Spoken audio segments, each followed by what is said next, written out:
శ్రీకాకుళం జిల్లా వ్యాప్తంగా విస్తారంగా వర్షాలు కురుస్తున్నాయి. ఎడతెరిపి లేకుండా కురుస్తున్న వానలకు రోడ్లు జలమయం అయ్యాయి. దీంతో వాహనదారులు అవస్థలు పడుతున్నారు.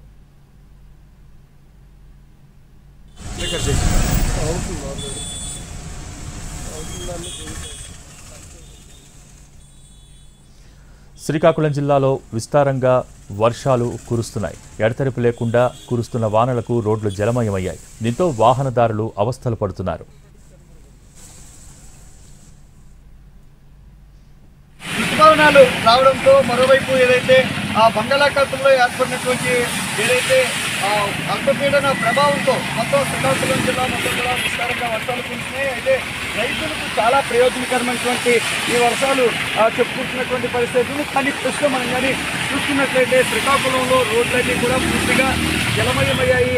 ఎక్కడ చూసినా కూడా రహదారులపై ఏదైతే నీరు కనిపిస్తుంది, ఆ వాహనదారులు రాకపోకలకైతే అనేక అవస్థలు పడుతున్నటువంటి పరిస్థితి కనిపిస్తుంది. ముఖ్యంగా శ్రీకాకుళం పట్టణంలో ఏదైతే మురుగునీటి వ్యవస్థ సక్రమంగా లేకపోవడంతో డ్రైనేజీ ఆ సమస్యతో ఎన్నో ఏళ్ళుగా సతమతమవుతున్నటువంటి పరిస్థితి కనిపిస్తుంది. చిన్న వర్షం పడితే చాలు మొత్తం కూడా చెరువులను తలపించే పరిస్థితి కనిపిస్తుంది. మనం చూడొచ్చు ఉదయం నుంచి కురుస్తున్నటువంటి వర్షాల దాటికి మొత్తం కూడా ఏదైతే ఇటు సాపలక్ష్మి నుంచి రామలక్ష్మి వైపు వెళ్ళేటటువంటి రహదారి మొత్తం కూడా నీరుతో ఉన్నటువంటి పరిస్థితి. ముఖ్యంగా మరుగు నీరు కూడా మొత్తం ఈ రోడ్లపై వచ్చి ఉన్నటువంటి పరిస్థితి కనిపిస్తుంది. మొత్తం ఈ శ్రీకాకుళం పట్టణంలో రామలక్ష్మి జంక్షనే కాకుండా మనం చూస్తున్నట్లయితే చాలా ప్రాంతాల్లో ఆర్టీసీ కాంప్లెక్స్ కానీ, రైతు బజార్ కానీ అనేక లోతట్టు ప్రాంతాల్లో ఇదే పరిస్థితి ప్రతి ఏటా కనిపిస్తూ ఉంది.